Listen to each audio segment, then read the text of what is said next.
It is a beautiful day out, brisk morning. So what we're doing, we're in what we call the softball field.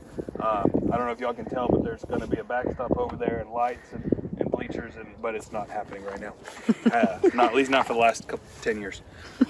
So what we're going to do is we're going to move our cow, our milk cow, out over here. And so what we have a water spot right here.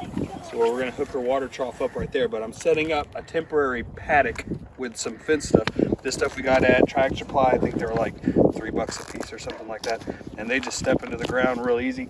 And we're going to walk off a lane for her to have, and then the actual paddock she will get to eat on today. And then tomorrow we'll move her to the next paddock. So let's begin.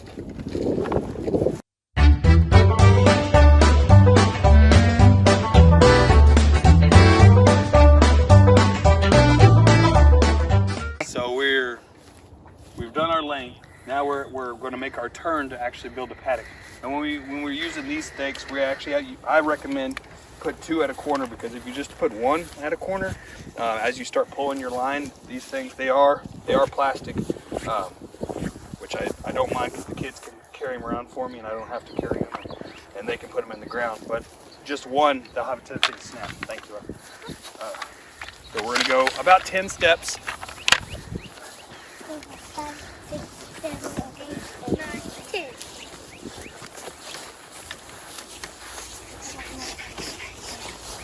I'm gonna get that one. You're gonna get that one? Hold it. Push it down. Keep going. There you go. Alright. And then I normally do about shoulder width up and then shoulder width over for my corners. Broad shoulders. What? I heard that. What did you say? And then 1 in the middle. Oh, sorry, buddy. You step on it. Oh, good job. Good job. Okay.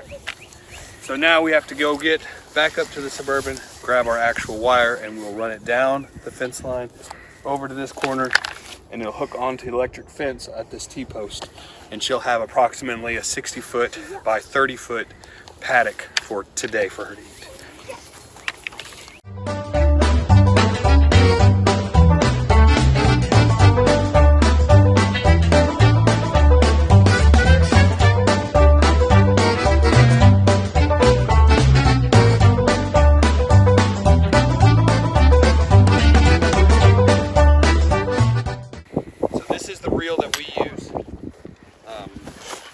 I think this is is this Tractor Supply thing? Yes. This is Tractor Supply thing too. And it's like 1,300 feet of line, which is way more than we'll ever need, but I'd rather have it not need it than need it and not have it. So the way I hook these on is I just twist these onto the T-post and tighten it down. Because you don't necessarily want to hang. These aren't designed to hang on an electric fence. You could. It's pretty heavy for that though, so I just make a loop and it sits kind of like that.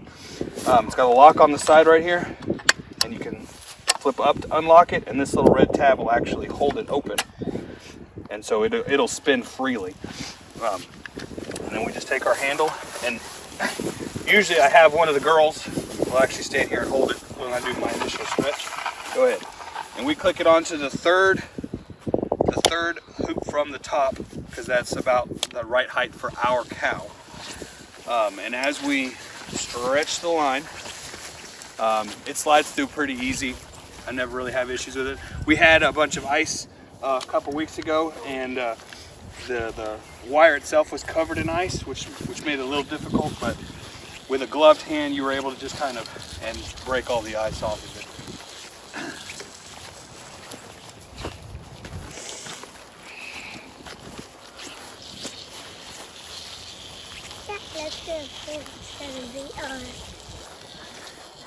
The nice part is this is something easily the girls can do without my help. So when I'm at work, they can come out here and do the animals, and I don't necessarily need to be here. Now the thing about this wire is the more turns you have in your paddock, the more pressure obviously it's going to put on your corner post. So if you have to, I'll get one of my boys to come in and kind of, I don't know, kind of keep an eye on the corners so we don't start bending them till they break.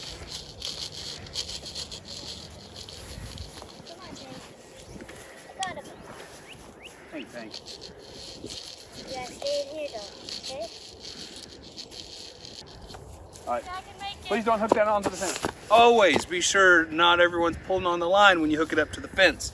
Right, Sealy? Yep. Oh. I mean, you'll definitely wake What would happen if she put it on the fence and you were touching it?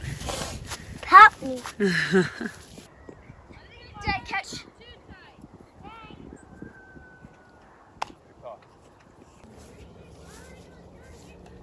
Okay, we got power.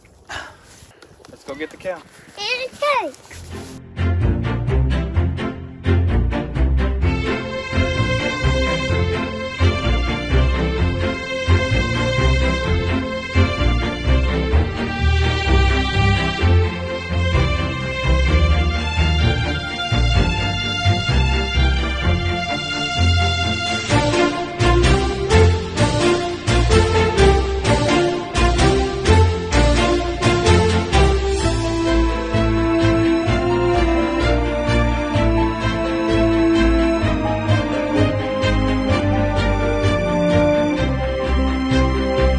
Melody, this is my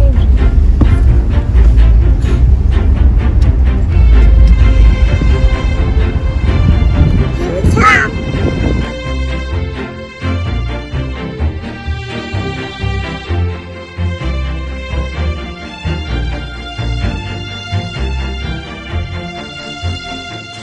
Got my good side? Oh yeah. I'll stand on this side. Say no to crap. Wait, both my sides are good sides. That's right. Maybe for you. Definitely not for Daddy.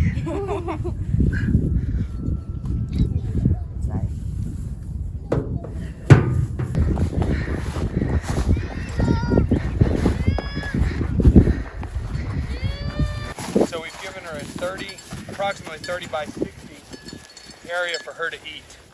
This is based on our rough calculations on how much grass she needs for the area we are in. Lord willing, we'll have her down to about a 30 by 30 when the grass is actually growing, because right now it's still February in Texas, so everything's still dead, dying, or freezing, or doesn't know what it wants to do. So we're giving her 30 by 60, which should be more than she needs. And then we've got our lane set so she can get down to the water.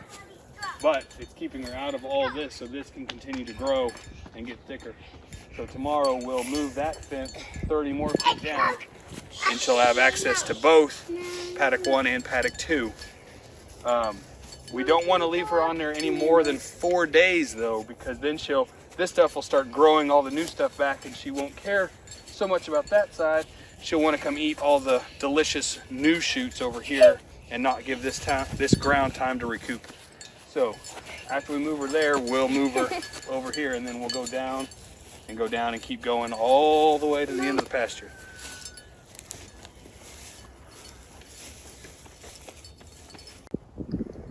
Almost there.